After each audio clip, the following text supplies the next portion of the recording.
Bienvenido, mi querido ser fantástico. Me alegra mucho tenerte el día de hoy aquí. Hoy vamos a iniciar algo muy especial tú y yo. Voy a empezar a leer Drácula de Bram Stoker.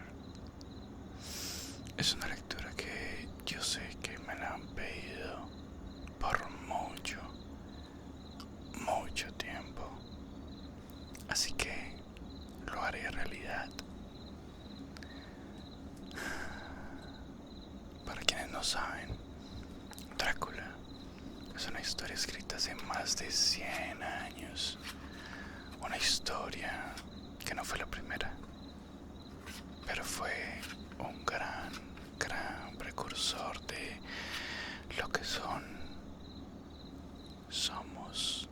los seres fantásticos de la noche.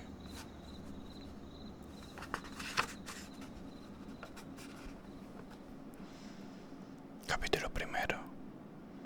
Diario de Jonathan Harker, de Haring Taquigrafía. 3 de mayo, Bistrita. Dejé Múnich el 1 de mayo a las 8:35 horas y llegué a Viena por la mañana temprano. Debería haber llegado a las 6:46, pero el tren se retrasó 1 hora. Budapest parece un sitio maravilloso, según el vistazo que pude darle desde el tren y lo poco que podía andar por las calles. Temía alejarme demasiado de las estaciones porque habíamos llegado tarde y trataríamos de respetar lo más posible el horario previsto. La impresión que tuve fue de que estábamos dejando Occidente y entrando en Oriente, el más occidental de los espléndidos puentes del Danubio, que aquí tiene una anchura y una profundidad generosa. Nos condujo hasta las tradiciones del dominio turco. El tren partió casi a su hora y llegamos después de medianoche a Klausenberg. Aquí pasé la noche en el Hotel Royal. Cené pollo preparado de alguna forma con pimentón, que estaba muy bien, pero me dio sed. Nota: conseguí receta para mina. El camarero me dijo que se llamaba paprika Hind y que, como era un plato típico, lo podría tomar en cualquier parte de los Cárpatos. Mis nociones de alemán me resultaron muy útiles aquí. En realidad, no sé cómo hubiese podido seguir adelante sin ellas, puesto que tuve algo de tiempo disponible mientras estaba en Londres. Visité el Museo Británico y busqué información sobre Transilvania.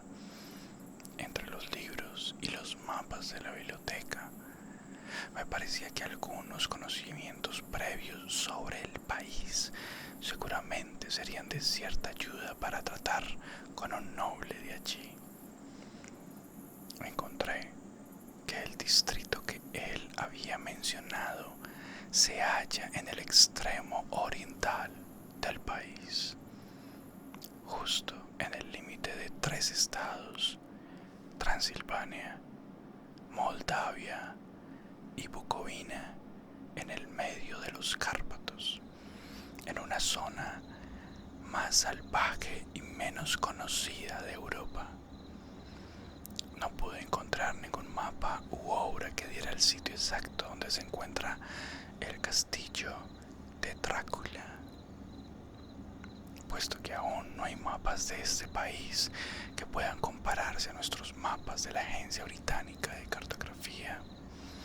Pero encontré que Bistrita, la localidad mencionada por el conde Drácula, es un sitio bastante conocido. Transcribiré aquí algunos de mis apuntes. Podrían ser útiles para refrescarme la memoria cuando hable sobre mis viajes con Mina. En la población de Transilvania hay 4 nacionalidades diferentes: sajones en el sur, y mezclados con ellos están los pálacos que descienden de los dacios, los magiares en el oeste y los skelis en el este y en el norte. Me dirijo al encuentro de estos últimos que afirman descender de Atila y de los hunos. Es posible que sea verdad, puesto que cuando los magiares conquistaron este territorio en el siglo XI, encontraron a los hunos establecidos allí. Leí que todas las supersticiones que se conocen en el mundo se pueden encontrar en la herradura de los Cárpatos, como si se tratase del centro de cierto remolino de la imaginación. Si esto es así, mi instancia allí va a ser muy interesante. Nota: debo pedir al conde que me cuente todo sobre esto. No dormí bien, a pesar de que mi cama era bastante cómoda y tuve todo tipo de sueños extraños. Un perro aulló toda la noche bajo mi ventana, lo cual debe haber tenido algo que ver con mi mal sueño, o tal vez fue la paprika, puesto que a pesar de que bebí todo el agua de la garrafa aún tenía sed. Hacia el amanecer me dormí y me despertó alguien que llamaba continuamente a mi puerta, de modo, supongo, que debo haberme dormido profundamente. Desayuné con más paprika y cierto tipo de papilla hecha con harina de maíz que me dijeron era mamalica y berenjena rellena de carne picada, un plato excelente que llaman impletata. Nota: conseguir también esta receta. Tuve que acabar deprisa el desayuno porque el tren partía con algo antes de las 8, o mejor dicho, debía haberlo hecho, porque después de salir corriendo hasta la estación a las 7:30 horas, estuve más de una hora sentado en el tren antes de que empezase a moverse.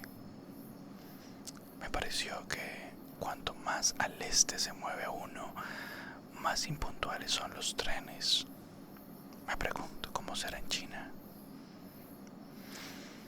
Todo el día viajamos lentamente por un territorio colmado de todo tipo de bellezas. Algunas veces en lo alto de colinas escarpadas veíamos pequeñas ciudades o castillos como los que se ven en los antiguos misales. Otras veces circulábamos junto a ríos y arroyos que, por el ancho margen pedregoso que tenían en cada orilla, parecían estar sometidos a grandes crecidas. Se necesita mucha agua y fluyendo con fuerza para despejar así la orilla de un río. En cada estación se veían grupos de personas, algunas veces multitudes, vestidos con todo tipo de atavíos. Algunos eran como los campesinos de nuestro país, o los que vi al atravesar Francia y Alemania, con chaquetas cortas, sombreros redondos y pantalones hechos en casa. Pero otros eran muy pintorescos. Las mujeres parecían muy hermosas, excepto cuando se las veía de cerca, pero tenían cinturas poco delicadas. Llevaban todas algún tipo de mangas largas y blancas, y la mayoría llevaban grandes cinturones de los cuales partían muchas tiras de algún material que ondeaba como los vestidos de ballet, y por supuesto en aguas debajo.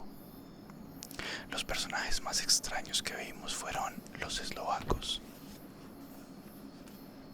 que son más bárbaros que el resto, con sus grandes sombreros de vaquero, amplios pantalones con pliegues de color blanco sucio, camisas blancas de lino y enormes y pesados cinturones de cuero, de casi un pie de ancho, todos salpicados de clavos de latón. Vestían botas altas y los pantalones metidos dentro de ellas, y tenían pelo largo y un abundante bigote negro. Son muy pintorescos, pero no tienen un aspecto atractivo. En un escenario se los colocaría de inmediato como alguna antigua banda de ladrones orientales. Sin embargo, me han dicho que son totalmente inofensivos y bastante faltos de una tendencia natural para hacerse valer.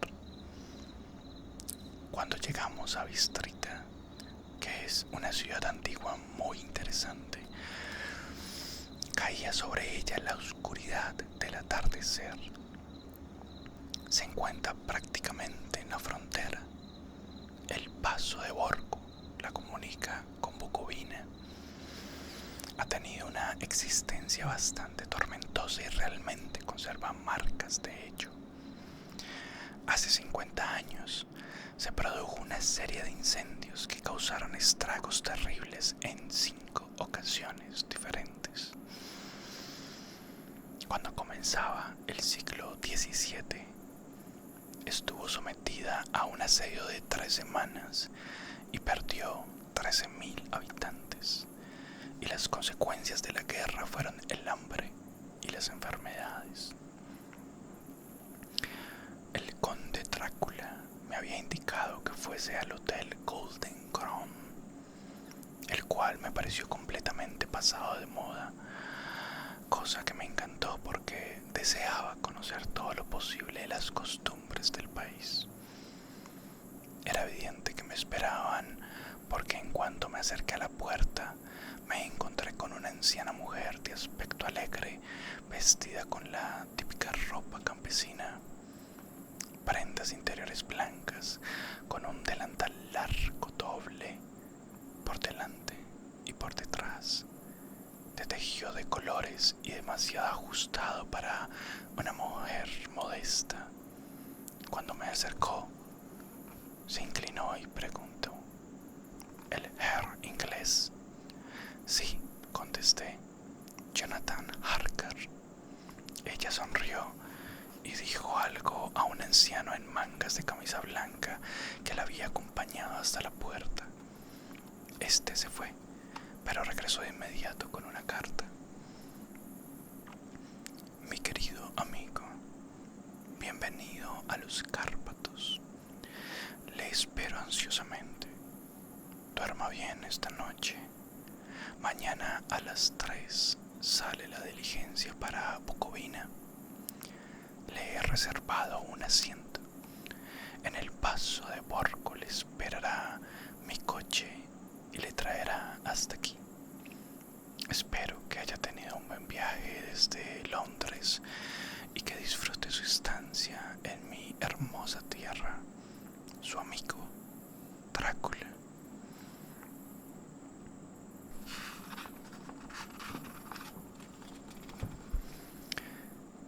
De mayo. El dueño del hotel había recibido una carta del conde indicándole que me reservara el mejor asiento del coche, pero noté que era un poco reticente a contestar las preguntas que le hice acerca de ciertos detalles. Pretendía hacerme creer que no entendía mi alemán, pero esto no era posible, puesto que hasta ese momento él mismo me había entendido perfectamente, o al menos había respondido a mis preguntas como si lo entendiera. Él y su esposa, la anciana que me había recibido, se miraban como si estuviesen asustados. Refunfuñaba que el dinero le había llegado por carta y que eso era todo lo que sabía. Cuando le pregunté si conocía al conde Drácula y si me podía decir algo de su castillo, tanto él como su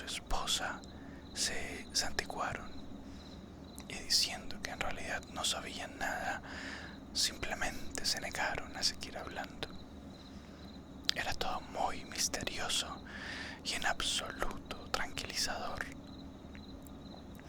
Pero faltaba tan poco para partir que no pude preguntar a nadie más.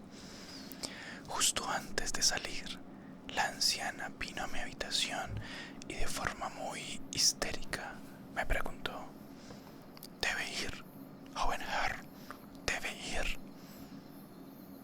Se encontraba en un estado de excitación tal que parecía haber olvidado lo que sabía de alemán y lo mezclaba con alguna lengua que yo no conocía.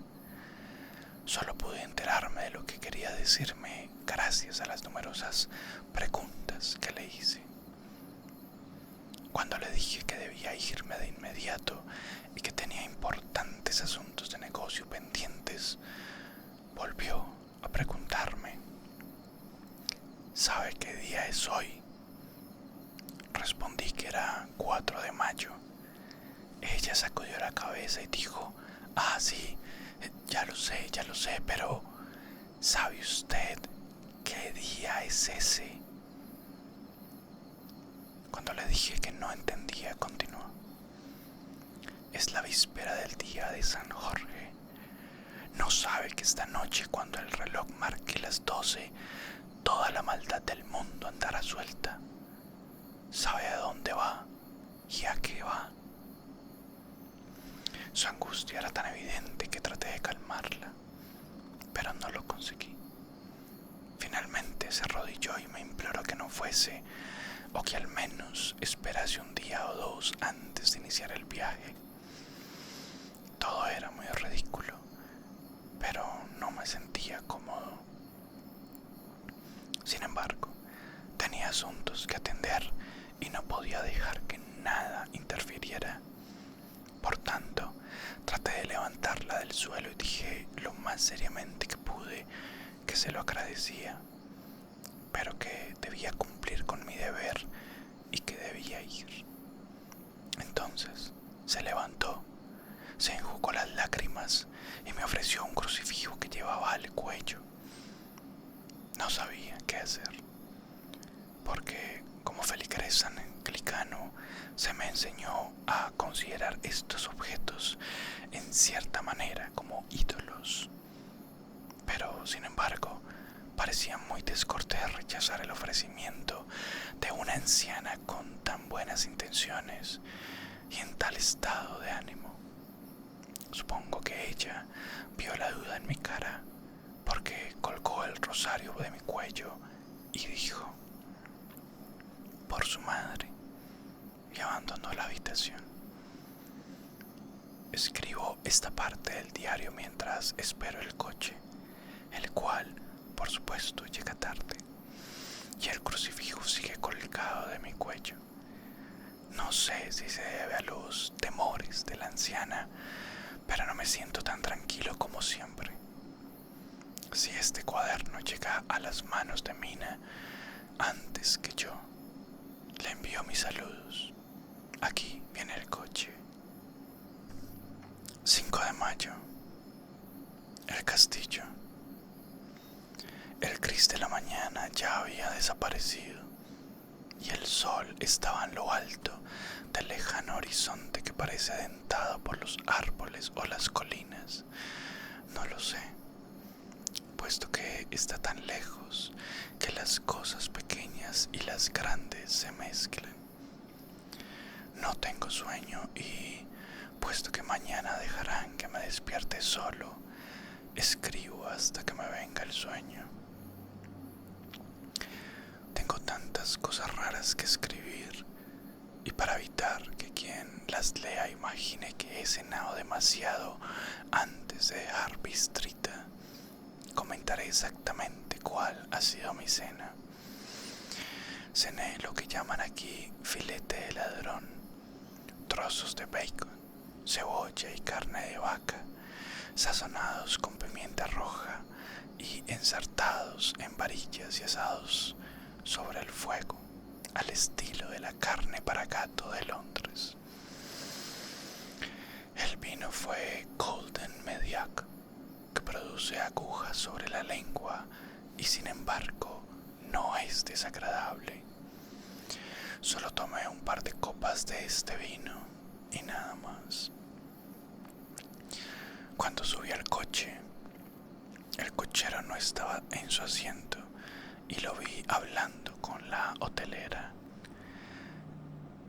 Era evidente que hablaban de mí, porque a cada momento me miraban y algunas de las personas que estaban sentadas junto a la puerta en un banco que llaman por un nombre que significa mensajero, vinieron a escuchar y la mayoría me miraba con compasión.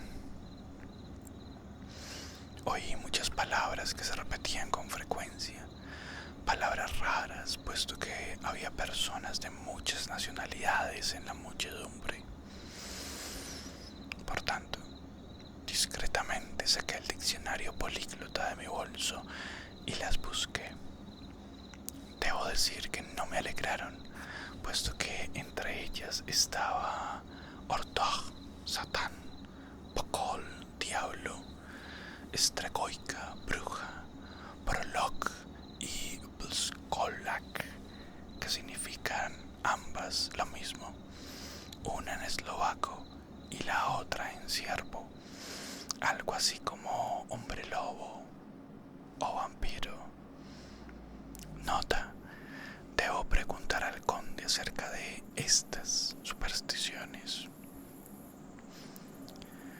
Cuando iniciamos el viaje, las personas que formaban parte de la muchedumbre que rodeaba la puerta de la posada, que para entonces había crecido considerablemente, se santiguaron y apuntaron con 2 dedos hacia mí. Con cierta dificultad conseguí que un compañero de viaje me dijese qué significaba esto, aunque en un principio no me contestó, pero al enterarse de que yo era inglés, me explicó que era un hechizo o protección contra el mal de ojo. Esto no me resultaba agradable.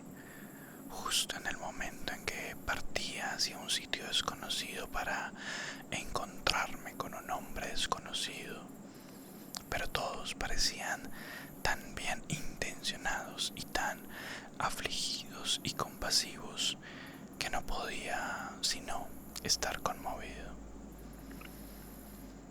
Nunca olvidaré mi última mirada fugaz sobre el patio de la posada y su multitud de pintorescos personajes, todos santiguándose, mientras permanecían alrededor del amplio arco con un fondo de un frondoso follaje de adelfas y naranjos plantados en tinajas verdes, agrupados en el centro del patio.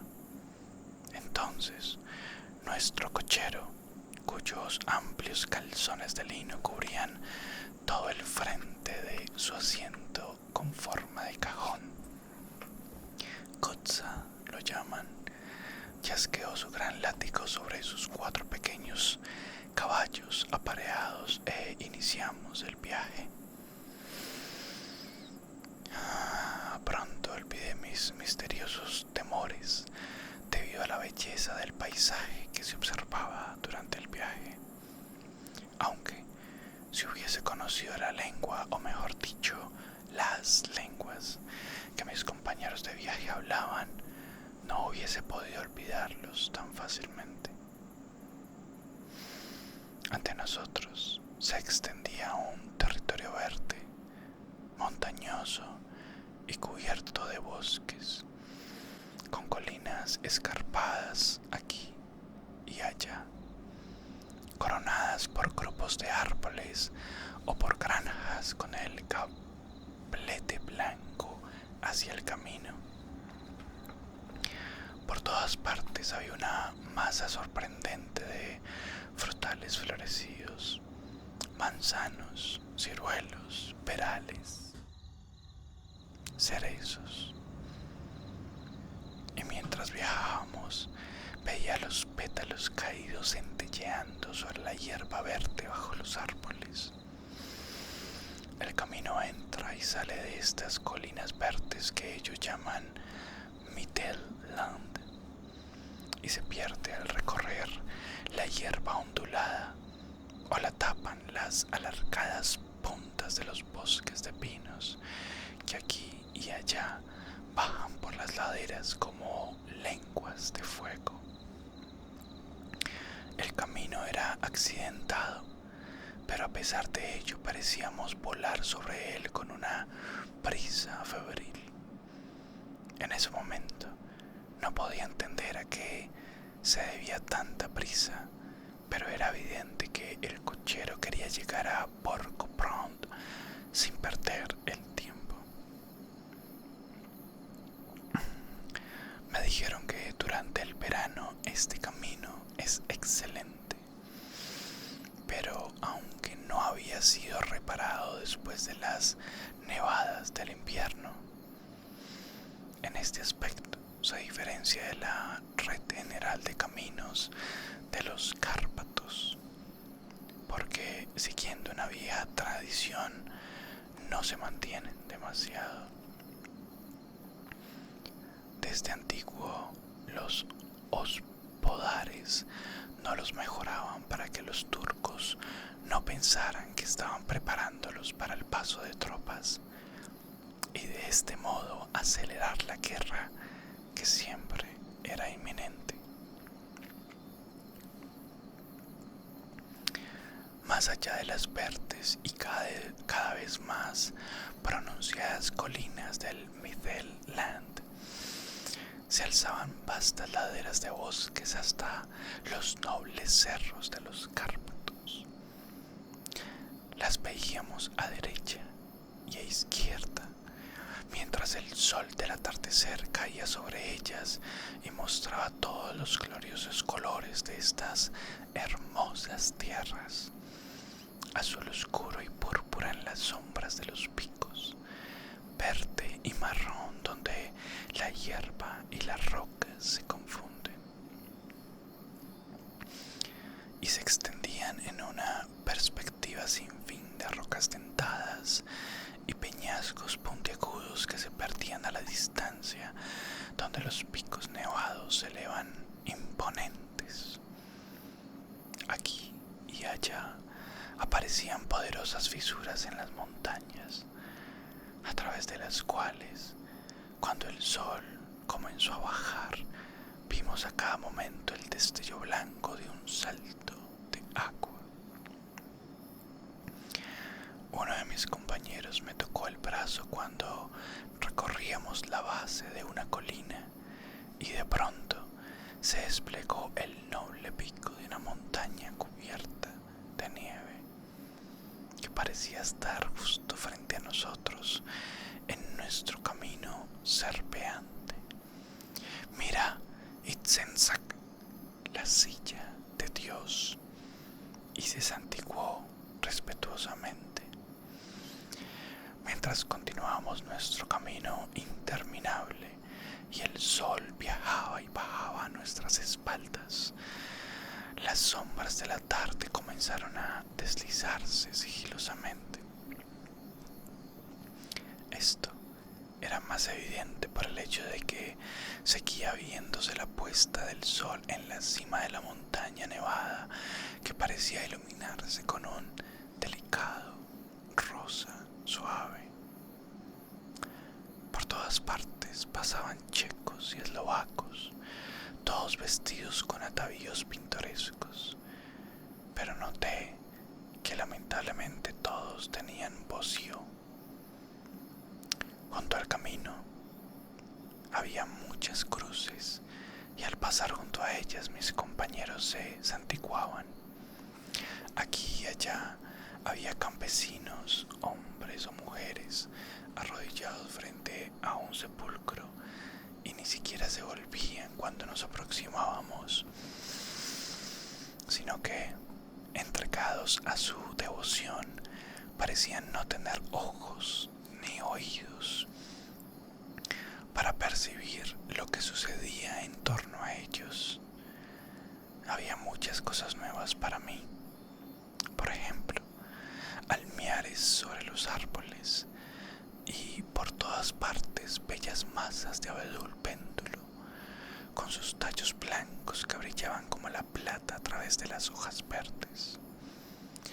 Una y otra vez pasamos un Leiterwagon, el carro común de estos campesinos, con sus largas vértebras de serpiente, calculadas para ajustarse a las irregularidades del camino.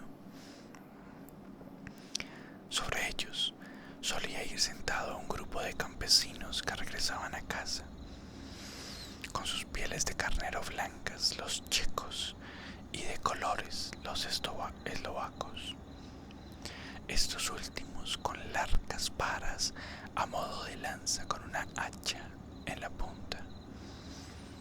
Al caer el sol comenzó a hacer mucho frío y el crepúsculo pareció convertir en una neblina oscura la semioscuridad de los árboles, robles, hayas y pinos. Aunque en los valles que se hacían profundos entre los peñascos de las colinas mientras ascendíamos por el paso, los oscuros abetos se alzaban aquí y allá contra el fondo de la nieve recién caída. Algunas veces, mientras el camino pasaba entre bosques de pino que debido a la oscuridad parecían encerrarnos, las grandes masas grises que lo cubrían por todas partes producían un efecto extraño y solemne que mantenía vivas las fantasías macabras surgidas más temprano, cuando la caída del sol hizo resaltar extrañamente las nubes fantasmagóricas que entre los Cárpatos parecían dar vueltas sin cesar por los valles. Algunas veces las colinas eran tan escarpadas que, a pesar de la prisa que llevaba nuestro cochero, los caballos solo podían ir despacio. Yo quería bajarme y subirlas andando, como hacemos en casa, pero el cochero no me hacía caso. No, decía, no puede caminar aquí, los perros son demasiado feroces. Y luego agregaba lo que evidentemente parecía una broma: pasión, y tendrá más que suficiente antes de irse a dormir. La única parada que hizo fue una pausa para encender las lámparas. Cuando se hizo de noche pareció surgir cierta excitación entre los pasajeros y hablaban con él continuamente, uno después de otro, como alentándolo a ir más deprisa. El cochero azotó a los caballos sin piedad con su largo látigo y con gritos salvajes los animó a hacer mayores esfuerzos. Entonces, a través de la oscuridad, vi una especie de mancha de luz gris delante de nosotros, como si hubiese una fisura en las colinas. La exaltación de los pasajeros creció. La enloquecida diligencia se sacudía sobre sus grandes muelles de cuero y se balanceaba como una embarcación sacudida por un mar tormentoso. Tuve que sujetarme. El camino se hizo más plano y parecía que volábamos por él. Entonces, las montañas se veían más cercanas a ambos lados, como si se cerraran sobre nosotros. Entrábamos al paso de Porco. Uno a uno, varios de los pasajeros me ofrecieron obsequios que apretaban contra mí con un fervor que impedía cualquier rechazo. Eran realmente objetos de lo más extraños y variado, y me eran entregados de buena fe,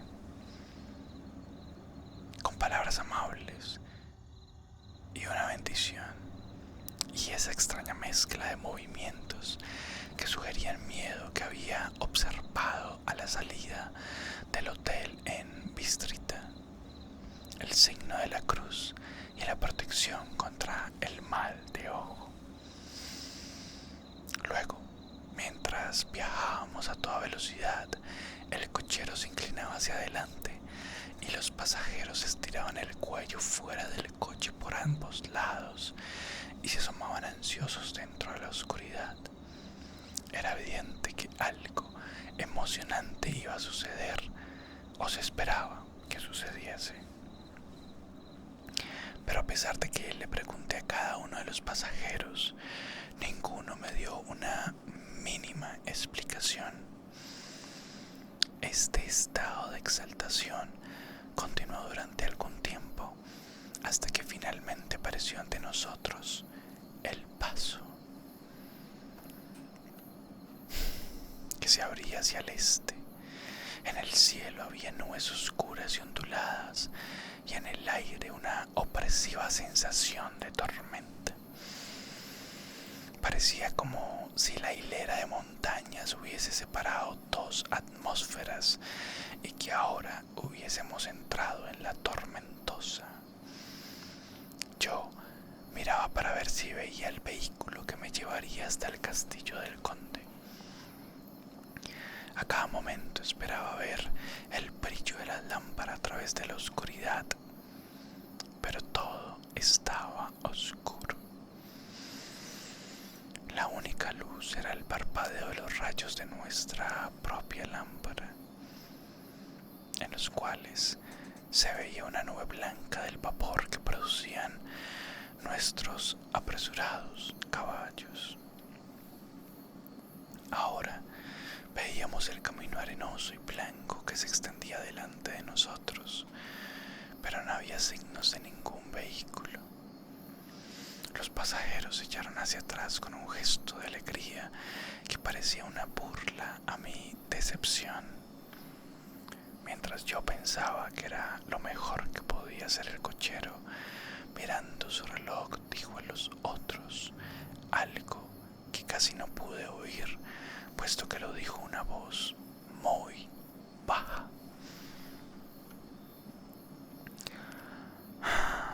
Creo que dijo 1 hora antes. Luego, volviéndose hacia mí, dijo en un alemán peor que el mío: no está el coche aquí. Nadie espera al Herr después de todo. Venga a Bukovina y vuelva mañana o pasado, mejor pasado. Mientras hablaba, los caballos comenzaron a relinchar, a resoplar y a corcovear salvajemente, de modo tal que el conductor tuvo que sujetarlos. Entonces, mientras los campesinos gritaban a coro y se santigueaban de forma unánime, se acercó de atrás una calesa de 4 caballos. Nos alcanzó y se detuvo junto a la diligencia. Pude ver en el destello de las lámparas, al caerles los rayos encima, que los caballos eran de color negro carbón y espléndidos animales. Los conducía un hombre alto con una barba castaña y larga y un gran sombrero negro que escondía su cara. Solo pude ver el brillo de un par de ojos brillantes que parecían rojos a la luz de la lámpara cuando se volvió hacia nosotros. Entonces dijo el cochero: llega temprano esta noche, amigo. El hombre tartamudeó por respuesta. El Herr inglés tenía prisa, a lo cual el extraño respondió: supongo que por eso pretendías llevarlo a Bukovina. No puede engañarme, amigo. Sé demasiado y mis caballos son muy rápidos. Mientras hablaba, sonreía y la luz de la lámpara caía sobre su boca de gesto severo, con los labios muy rojos y dientes afilados y tan blancos como el marfil. Uno de mis compañeros susurró a otro las líneas del Lenore de Burger. Entonces los muertos viajan deprisa. El extraño cochero oyó evidentemente sus palabras, puesto que levantó la mirada con una sonrisa chispeante. El pasajero volvió la cara y en el mismo instante sacó sus dos dedos y se santiguó. «Deme el equipaje del Herr», dijo el conductor, ante lo cual se alcanzaron mis maletas y se pusieron en la calesa con suma presteza. Entonces descendí por el costado del coche y como la calesa estaba a su lado, el conductor me ayudó con una mano que agarró mi brazo con un apretón de acero. Su fuerza debía de ser prodigiosa. Sin decir una palabra sacudió las riendas. Los caballos giraron y echaron a correr dentro de la oscuridad del paso. Al mirar hacia atrás, vi el vapor de los caballos de la diligencia en la luz de las lámparas y proyectadas contra ella las figuras de mis compañeros santiguándose. Entonces el cochero chasqueó su látigo y dando voces a sus caballos reemprendió el recorrido a Bucovina.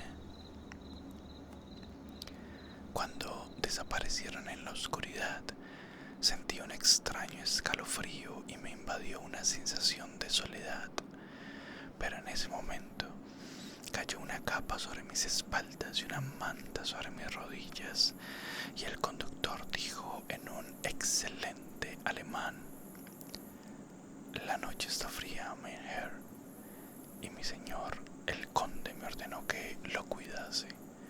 Hay un frasco de Slivovitz, el coñac de ciruelas local, debajo del asiento, por si lo necesita».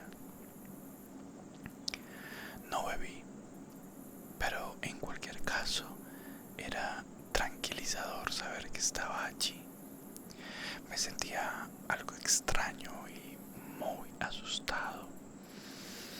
Creo que si hubiese habido alguna alternativa la hubiese tomado, en lugar de continuar ese viaje nocturno hacia lo desconocido.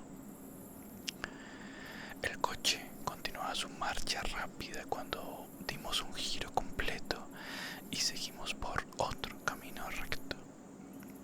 Me parecía que simplemente pasábamos una y otra vez por el mismo lugar. Y por tanto, observé algún sitio destacado y encontré que era realmente así.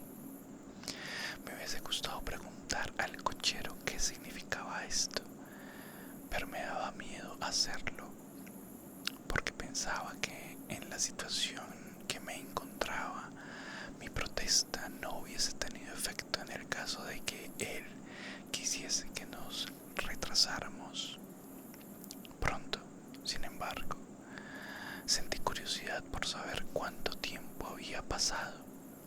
Encendí una cerilla y con la llama miré mi reloj. Era casi medianoche. Esto me sobresaltó.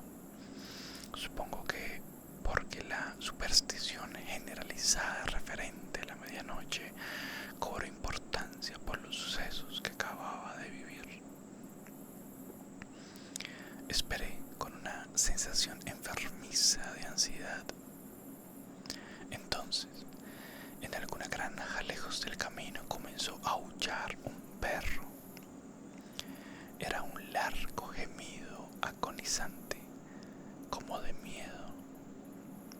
Luego otro perro le contestó, y después otro, y otro, hasta que llevado por el viento que ahora susurra suavemente por el paso, comenzó un aullido salvaje que parecía provenir de todas partes, de los más lejanos que uno pudiese imaginar, a través de la penumbra de la noche. Ante el primer aullido, los caballos comenzaron a ponerse tensos y a encabritarse, pero el cochero les habló para tranquilizarlos y se calmaron, pero temblaban y sudaban como después de haber desbocado por un susto repentino.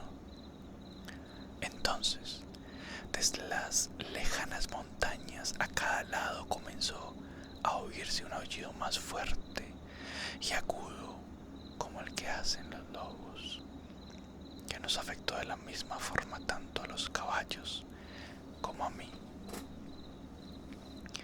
Yo pensé en saltar de la caleza y correr, y ellos otra vez comenzaron a encabritarse y a corcovear enloquecidos, de modo tal que el cochero tuvo que usar toda su fuerza para evitar que se desbocaran.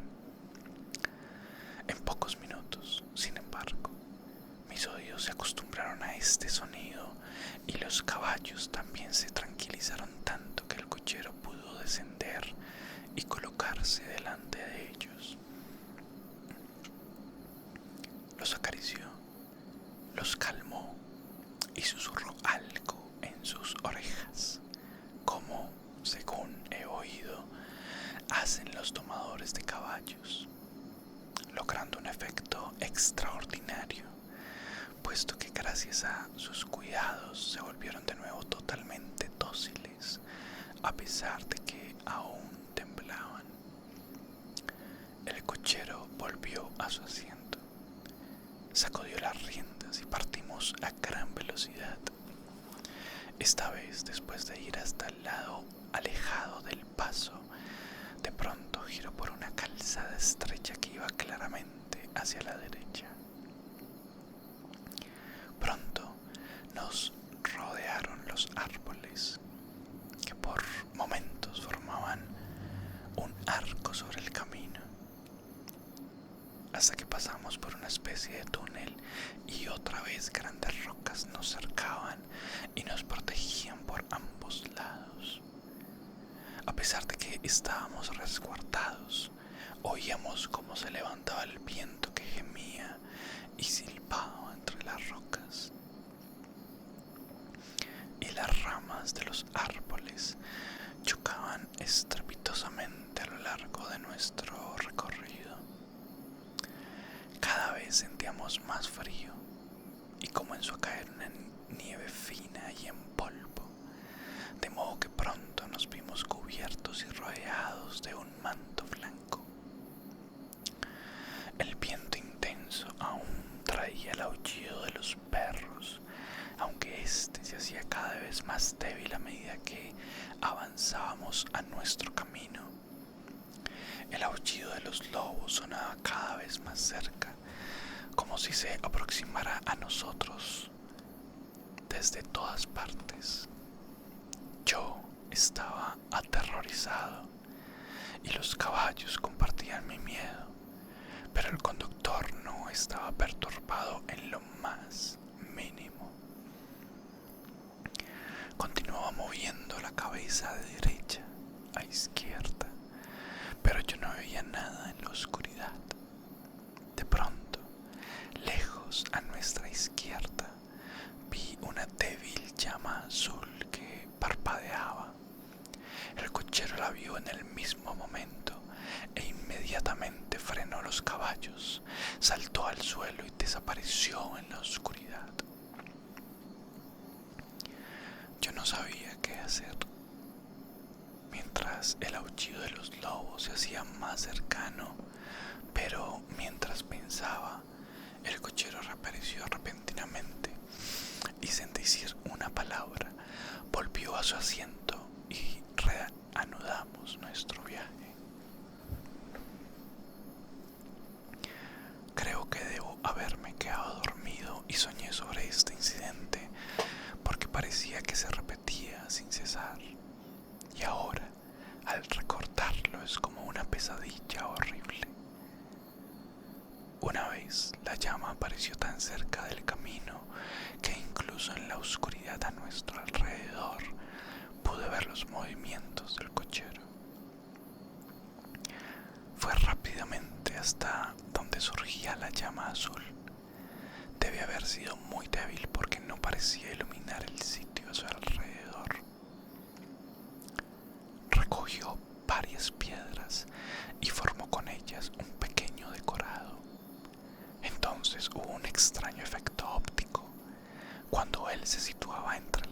luna y yo no la obstruía, y yo podía ver su misterioso parpadeo como si él no estuviese.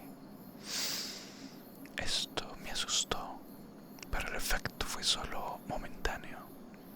Me imaginé que mis ojos me habían engañado por el cansancio debido a la oscuridad. Entonces, durante algún tiempo no aparecieron llamas azules y continuamos nuestro apresurado viaje a través de la penumbra con el aullido de los lobos que nos rodeaba, como si nos estuviésemos siguiendo, formando un círculo en movimiento. Finalmente, hubo un momento en que el cochero se alejó más que antes, y durante su ausencia los caballos comenzaron a temblar más que antes, y a resoplar y a chillar de miedo. No sabía qué podría haber causado esto, porque todos los lobos habían cesado de aullar. Pero justo en ese momento, la luna, que navegaba entre unas nubes negras, apareció detrás de la cresta dentada de un peñasco cubierto de pinos. Gracias a su luz, vi que nos rodeaba un anillo de lobos con dientes blancos y largas lenguas colgantes, nerviosos labios y pelo greñudo. Eran aún 100 veces más terribles en el absoluto silencio que se apoderó de ellos mientras aullaban. En lo que a mí respecta, sentí que el miedo me paralizaba. Solo cuando un hombre se enfrenta a tales horrores puede entender su verdadera trascendencia. De pronto, los lobos comenzaron a aullar otra vez, como si la luna ejerciera algún efecto peculiar sobre ellos. Los caballos saltaban encabritados y parecían indefensos, con los ojos dando vueltas de una forma que asustaba. Pero el anillo de terror viviente lo rodeaba por todas partes y debía quedarse a fuerza dentro de él. Llamé al cochero para que volviese, porque me parecía que nuestra única oportunidad era tratar de romper el anillo y ayudarlo para que se aproximara a nosotros.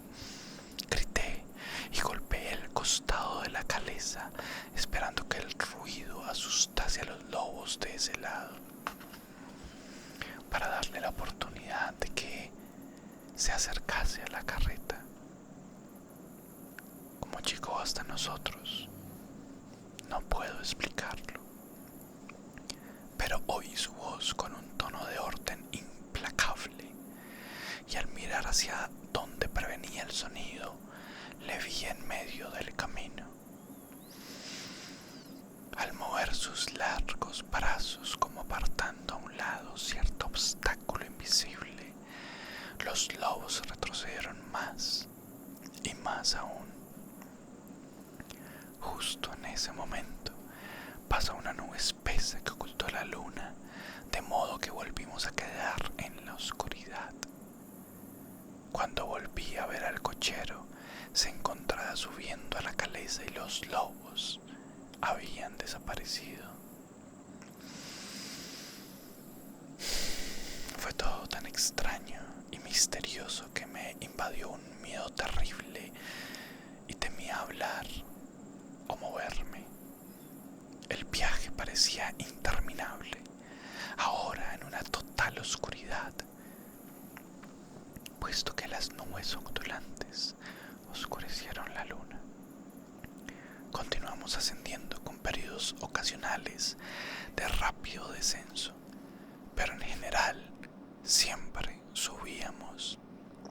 De pronto tomé conciencia del hecho de que el cochero tiraba de los caballos en el patio de un inmenso y ruinoso castillo, por cuyas grandes ventanas negras no entraba ni un rayo de luz, y cuyas almenas destruidas formaban una línea dentada que se recortaba contra el viento iluminado por la luna.